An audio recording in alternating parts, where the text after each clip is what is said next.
It doesn't matter what the act is. It's an intention. So this is really in similarity of form with this to a certain degree. This 80% of Or Hasidim, of the returning light, it's still pleasure, it's still light coming into it, but she pays no attention to it here. This mixed phase in Sephirot is called Zer Anpin.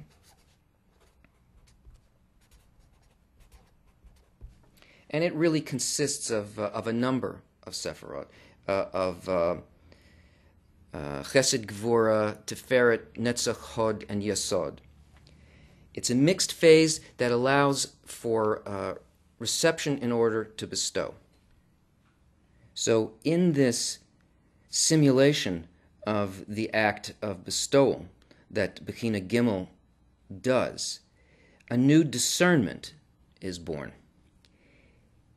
She feels here another quality of the light because of her action, and that quality is actually the thought of creation itself. She attains that it's not just to give, and it's not just that she receives a certain portion in order to fulfill the desire of the Creator to give to her, but that the thought of creation is to fill the creature completely with unbounded delight, and she then realizes that she must accept this light in order to fulfill the thought of creation.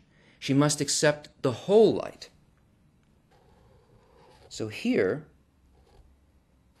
the light enters and fills the entire vessel. This is Hina Dalet 4. But this is very different than Bechina Aleph. Even though it looks the same, something very different has occurred here.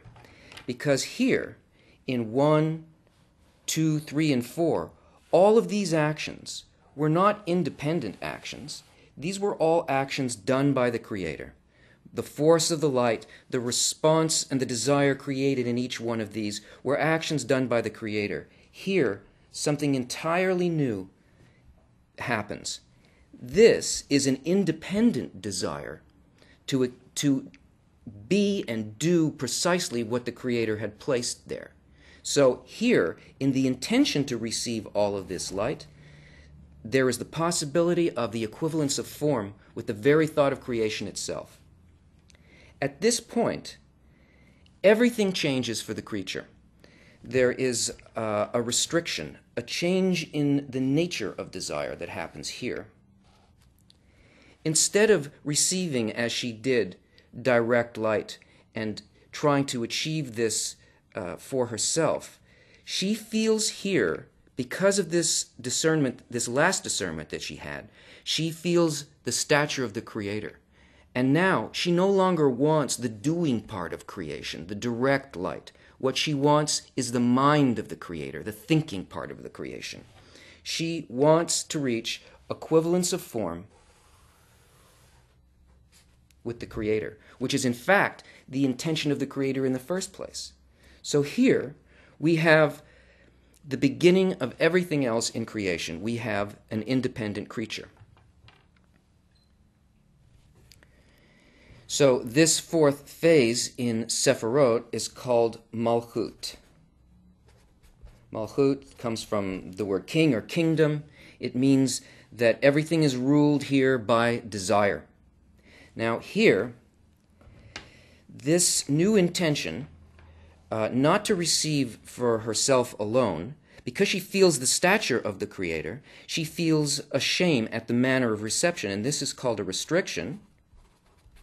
The first tzimtzum. And from now on, she pursues the thought behind creation and not the actions of creation. So here we have this Malchut, the beginning of creation.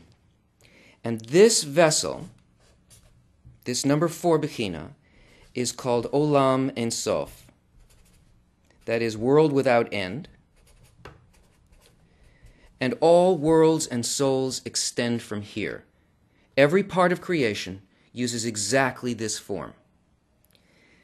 This process, this macro template, is also the four-letter name of God. You've seen it. There's the tip of the Yod, K, the Vav, and the lower Hey, the Havaya. When you see this name, it represents this series of forces. All names and words in Kabbala are like formulas in physics. They talk about relationships of light to Kli. So here you see that the Kabbalists have given us a map from above downward, how we came into being. But it's not only that. It also describes the states that a person must attain on their ascent upward. It gives us the purpose, it gives us the route, and it gives us the places along the way. And that's what the creature does once it makes this restriction. It starts to build a system of worlds so that it can attain the thought of creation, but as an independent desire and become equal to the Creator.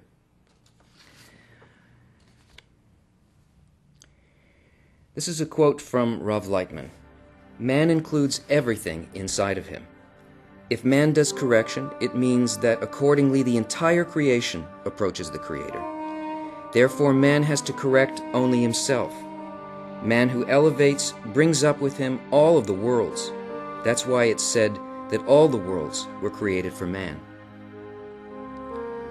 Join us again next time when we will learn about the primary tool of attainment, the building of a screen, the sensor that allows us to feel the thought of the Creator and to attain equivalence of form with Him. See you then.